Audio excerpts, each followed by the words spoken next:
Buenas tardes, José Olivera. Profesor, gracias por estar ahí. Muy buenas tardes, Los auriculares, los Néstor. auriculares, los auriculares, los auriculares. Los auriculares. Atento, Olivera, que no te escuche nada. Muy buenas tardes, Néstor. Un gusto estar en contacto con ustedes, cumpliendo una promesa que a veces nos demoraba en demasía poder concretar una entrevista contigo, que hace tiempo que no nos vemos además. ¿Cómo te va? ¿Cómo andás vos? Primero que Bueno, nada. cansado pero contento, diríamos. Cansado pero contento. Además, tuvimos los últimos días atravesando un quebranto de salud, ahí cursando COVID por unos días, que nos alejó de la militancia presencial en varios puntos del país donde estábamos comprometidos en estos últimos días, pero felizmente recuperado. Igual, de todas formas, con la cuarentena estuvimos militando a distancia en una campaña que va tomando un color rosado cada día más bonito, más lindo, a lo largo y ancho del país. Y por lo tanto, con algo de cansancio, sobre todo en la jornada de hoy, donde hemos tenido una multiplicidad de reuniones muy importantes y de hechos que se van dando y aconteciendo en el correr del día, en una campaña que, reitero, está increyendo y donde el objetivo central, y esto lo quiero remarcar muy, muy claramente,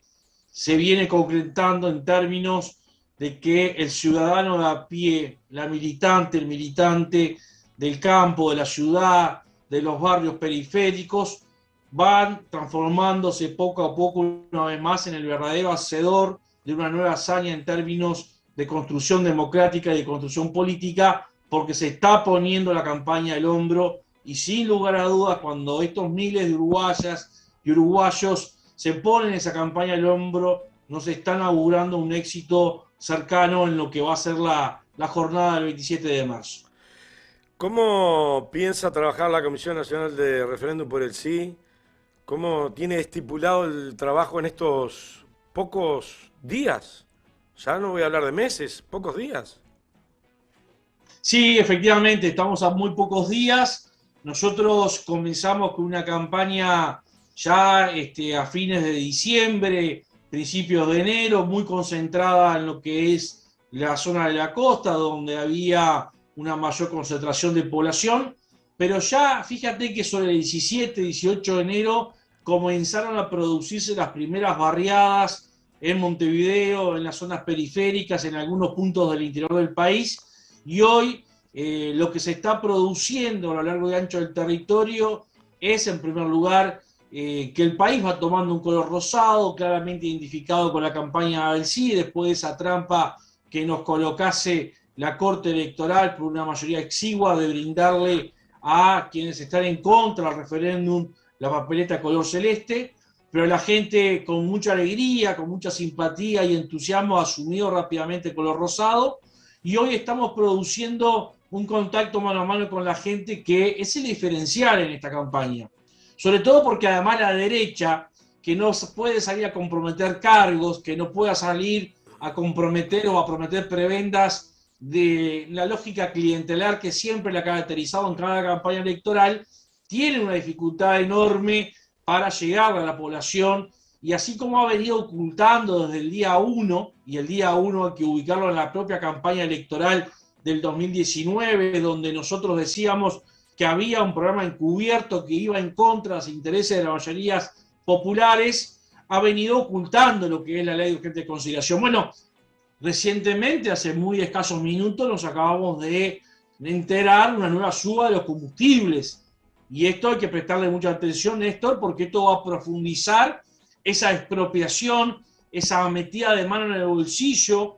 que se le está haciendo a buena parte de la sociedad uruguaya, porque mientras algunos festejan el aumento de la riqueza en términos de Producto Bruto Interno, mientras algunos festejan el aumento de las ganancias por las exportaciones del ganado, de la soja, tenemos a miles y miles de uruguayos, la inmensa mayoría, que está perdiendo el trabajo, que está cayendo en la informalidad, que está perdiendo poder de compra de su salario, que las jubilaciones y pensiones están creciendo por debajo de la inflación, por lo tanto, otra forma de meterle la mano en el bolsillo a la gente, y una suba de combustible en un país como el Uruguay, que depende 100% de la exportación de petróleo. Sabemos que esto repercute en todos los productos que doña María, que don José compran en el boliche de la esquina, en el supermercado, en la carnicería, en el puesto de fruta y verdura. Por lo tanto, ese proceso de meterle la mano en el bolsillo a la gente se va a profundizar. En ese contexto estamos desarrollando una campaña con un optimismo muy fuerte del compromiso de vastos sectores de la sociedad, de un conjunto importante de organizaciones. Fíjate que mañana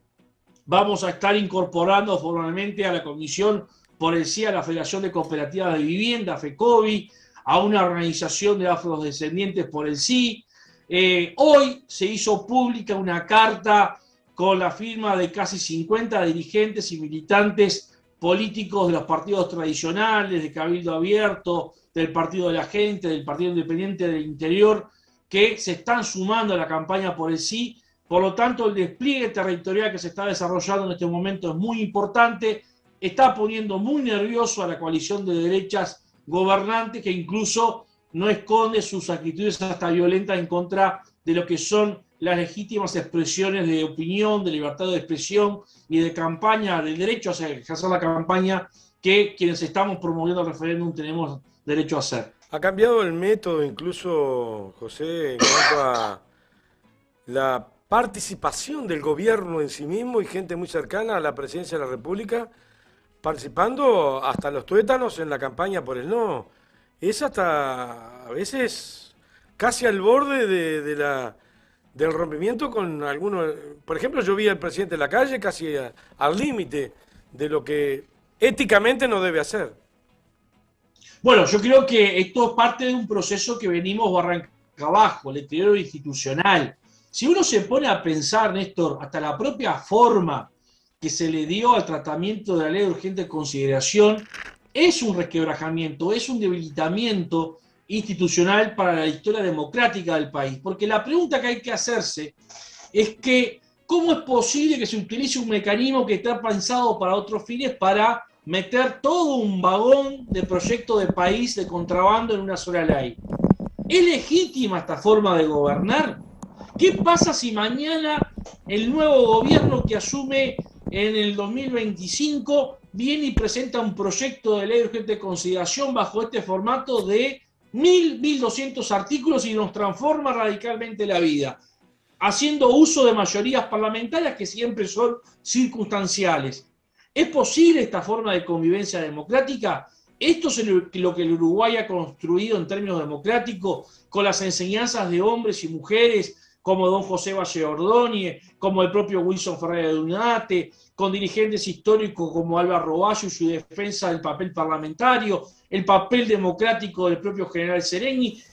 por mencionar algunos de los grandes líderes que ha tenido en distintas tiendas políticos electorales o partidarias en nuestro país. Bueno, esta forma de gobernar ya implica un deterioro democrático y no nos debe llamar la atención que hoy vuelquen todo el poder del aparato estatal para hacer campaña en favor de la ley de urgente consideración, incluso arguyendo mentiras del estilo de tirar abajo la LUC es poner un palo en la rueda, cuando en realidad estamos hablando de una ley de 476 artículos, de los cuales más de 200 fueron votados prácticamente por unanimidad en el Parlamento, y de los que solamente se propone a consideración ciudadana para su anulación 135 artículos de 476, que para nosotros son los artículos más nefastos. Por lo tanto, no nos va a extrañar que vuelquen con esa lógica clientelar, que vuelquen todo el peso del Estado con la figura del presidente, con la figura de los intendentes, con la figura de algunos jerarcas que están impedidos por Constitución a hacer campaña, como son, por ejemplo, los directores de entes autónomos en esta campaña electoral. Y ¿saben qué? Lo que hoy estamos viviendo con muchísima preocupación en el marco de este deterioro democrático es el miedo que están pretendiendo generar en amplios sectores de nuestro país con amenazas, algunas vedadas y otras de forma directa, sobre la ciudadanía, sobre todo en el marco de respetar su legítimo derecho a expresarse a favor del referéndum. Por lo tanto, no nos extraña estos corrimientos democráticos que estamos viviendo, este andar al margen de la Constitución y la ley de algunos actores del gobierno que están muy nerviosos además porque ellos saben, como nosotros, que este es un partido difícil y que la definición de este referéndum se va a estar determinando en un sentido o en otro por muy estrecho margen, pero estamos convencidos que ese margen va a ser favorable a quienes estamos promoviendo la anulación de los 135 artículos y promoviendo la votación por el sí el próximo 27 de marzo. ¿Hay alguna especie de lanzamiento? Me imagino que han de estar las comisiones departamentales, me lo estoy imaginando, te lo estoy razonando en voz alta. No estoy participando, de hecho, en sí mismo en la campaña, sino a través del programa. Pero han de estar trabajando en todas las 19 capitales, ¿sí? Sí, sí, efectivamente, mira, de hecho, el próximo jueves vamos a arrancar la primera gira nacional de esta etapa, porque ya hemos culminado hacia octubre, noviembre del año pasado la gira nacional posterior a lo que fue la entrega de las firmas, y estamos retomando una nueva gira nacional de contacto mano a mano con la gente, donde a partir del próximo jueves 3 hasta el 19 de febrero, vamos a estar completando una recorrida nacional que va a llevar a visitar cerca de 40 ciudades en todo el país, donde vamos a tener un trabajo directo con las comisiones departamentales o zonales, como es el caso de Canelones, donde hay más de una comisión departamental, al igual que en Montevideo, donde hay comisiones por barrios, por consejos vecinales, mejor dicho, por municipio. Y esto es parte de la estrategia, ¿no? En este mano a mano con la gente, donde vamos a profundizar en un tema que es de vital importancia. Aún hoy, a pesar de todo el esfuerzo realizado desde el momento de la recolección de firmas,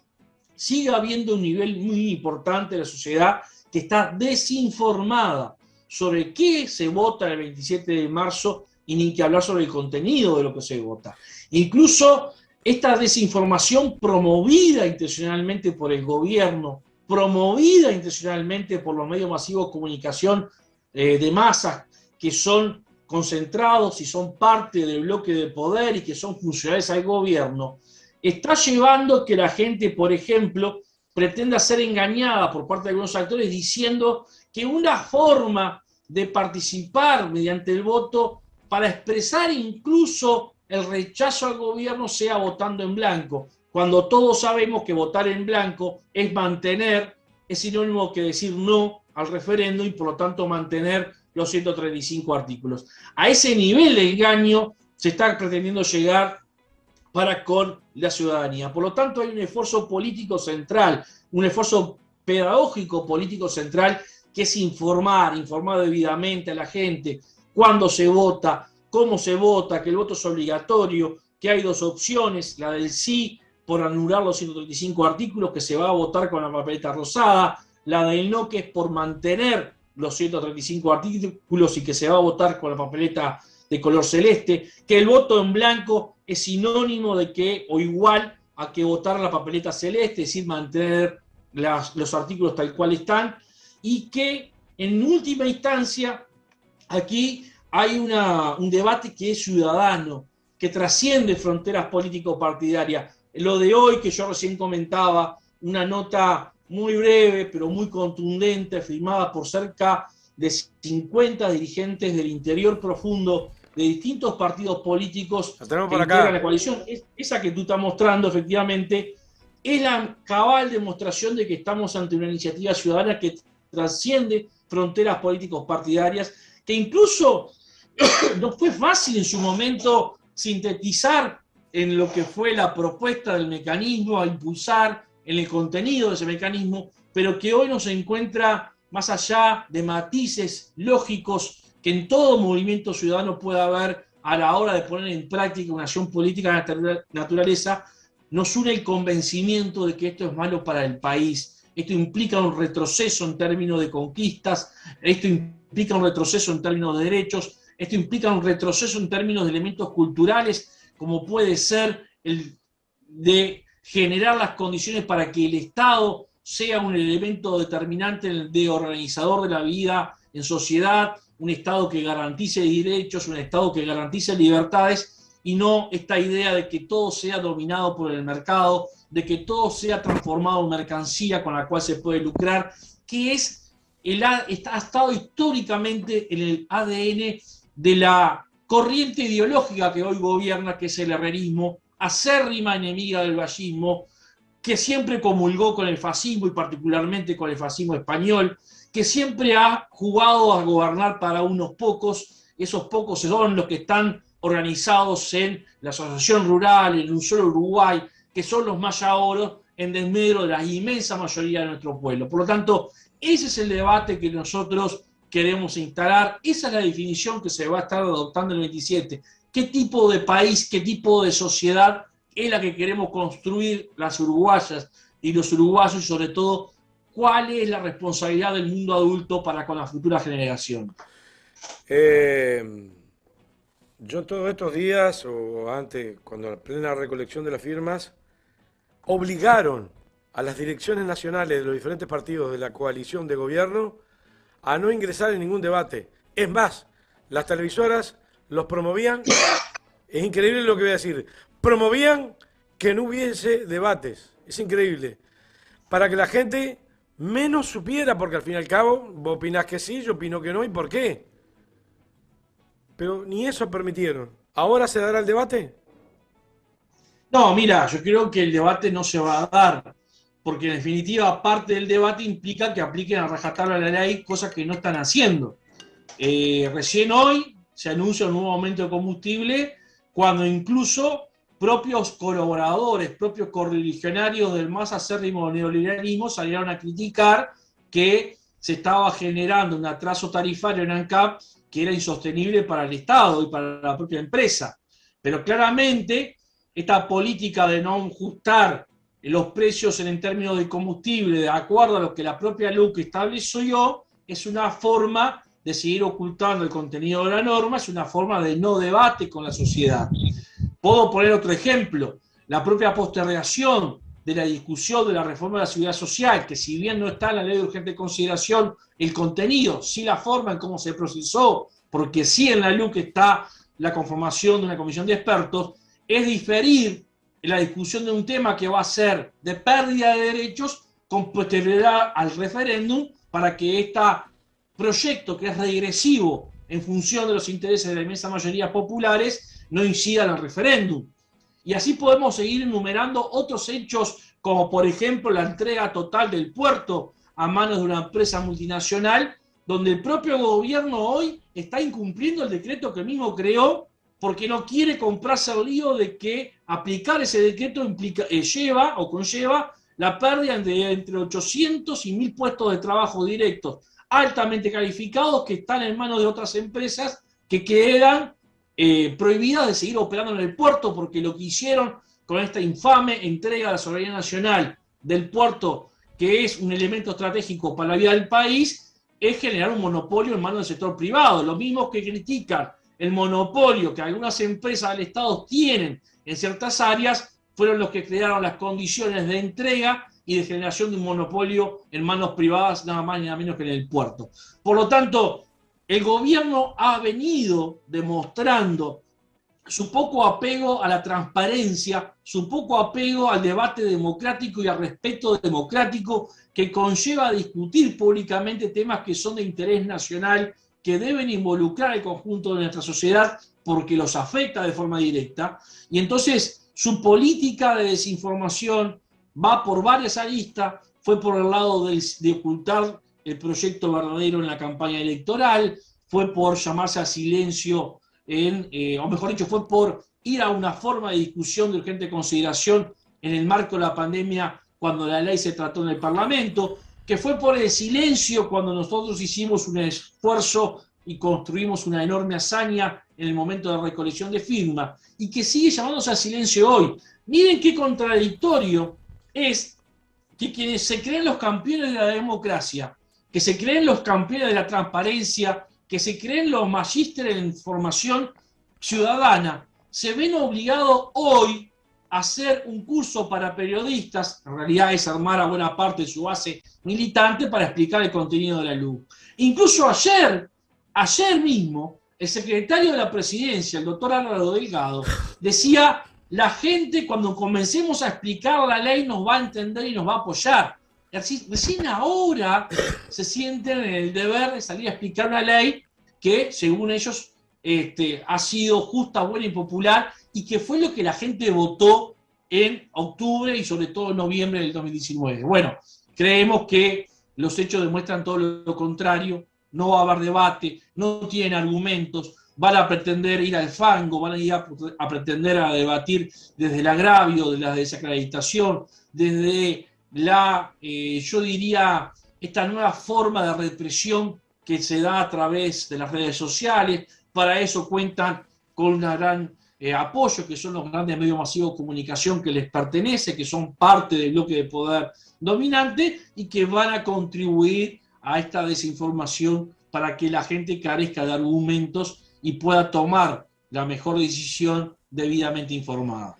José, ya tengo a Nino Pintos, ya pronto en la gatera para entrar, pero me queda una en el tintero que no la puedo dejar pasar. Tú eres un docente y particularmente en esta reforma de esta intento de derogación o anulación de los 135 artículos, hay algunos que están meramente, no solo los artículos, sino el propio gobierno, encarnizados con la educación de nuestro país. Sí, particularmente porque quienes hoy están al frente del gobierno representan intereses corporativos financieros muy grandes, son funcionarios de esos intereses corporativos y ven como un mal en los ojos, siguen siendo, mejor dicho, están muy preocupados de cómo el Uruguay venía construyendo y reconstruyendo a pesar de las dificultades que se tienen y que se encuentran presentes en el sistema educativo, uno de los sistemas educativos públicos más importantes de América Latina. Y esto hay que desmantelarlo, porque en esta lógica de retiro del Estado como garantizador de derechos ciudadanos, en esta lógica de limitar la presencia del Estado a meros marcos regulatorios y a mantener el orden, hay que darle prioridad al sector privado. Y para eso hay que desmantelar el Sistema Nacional de Educación Pública, como lo establece la Ley de Urgente Consideración. Para eso hay que reducir el presupuesto, como se viene haciendo con los recortes. Para eso hay que dejar de aplicar ciertas políticas públicas que son altamente demandadas por la ciudadanía, como la extensión del tiempo pedagógico en las escuelas de tiempo completo, o la inclusión de los niños de 3 años en la educación inicial, que venía haciendo el Estado, y decir que no es obligatorio. Para esto hay que recortar propuestas de bachillerato en educación media, tanto a nivel de secundaria como de la propia UTU. Para esto hay que reprimir a los docentes y generarles condiciones de inestabilidad laboral como parte de un proceso que lleva a aniquilar entonces a nuestra educación pública. Para esto hay que excluir a las familias, a los estudiantes, en la elaboración de las reformas educativas, en la elaboración de la política educativa, darle prioridad a la presencia del sector privado y de sus representantes en el gobierno de la educación. Esto es lo que está sucediendo hoy en Uruguay en nombre de una reforma de modernización de la educación que lo que hace es desmantelar entonces nuestro sistema de educación pública, que, vamos a ser claros, no quería decir esto que no tuviera cosas para mejorar, que no tuviera problemas, pero aquí lo que se trata es de eliminar aquel concepto de que la educación es pública, es laica y es gratuita. La educación hoy, asentada sobre esos pilares valerianos, está en riesgo de extinción y por eso es muy importante que la ciudadanía se informe, por eso es muy importante que las familias, que los estudiantes se comprometan con el análisis de este tema y sobre todo con la búsqueda de soluciones que para nosotros no pasa por otro lugar que votar por sí el próximo 27 de marzo y anular entre los 135 artículos que estamos proponiendo en el marco de la Comisión Pro Referéndum, estos 34 artículos que desmantelan la educación pública uruguaya. José Olivera, integrante de la Coordinación Nacional de la Comisión por el Sí, gracias, quedamos a las órdenes, pero cuando te digo que damos las órdenes, que levantás el tubo y nos llamás y salimos. Bueno, un gusto será entonces poder estar compartiendo con ustedes a través de este medio las distintas iniciativas, acciones y fundamentos que llevan al 27 de marzo, donde estamos convencidos que de continuar en esta senda, así como con todas las adversidades que tuvimos durante el año 2021, llegamos a concretar esa gran hazaña el 8 de julio de juntar a las 800.000 firmas que se entregaron ante la Corte Electoral. Ha sido un gusto, Néstor, estar en contacto y un saludo a Nino Pinto a la distancia que hace algún tiempo no nos vemos. Un abrazo, gracias por estar y a ver si podemos coordinar alguna salida en directo por allí, como estén haciendo alguna jornada que coincida con el horario que estamos saliendo al aire, de 19 a 21, y lo sacamos en directo, ¿sí? ¿Cómo no coordinamos? En esto te adelanto que, por ejemplo, en lo personal, jueves vamos a estar en la ciudad de Tacuarembó, no tenemos todavía la agenda claramente establecida, viernes en la ciudad de Melo y sábado y domingo entre Río Blanco y la Laguna Merín, llevando a cabo y acompañando distintas actividades de las comisiones departamentales y zonales en este caso. Gracias, José Olivera. Un saludo, un abrazo a toda la Comisión Nacional. No, gracias a ti, Néstor, como siempre ha sido un gusto. Una pequeña tandita y ya tenemos a Nino Pinto rápidamente. Querías Andares. Llegó pisando fuerte. Vamos arriba.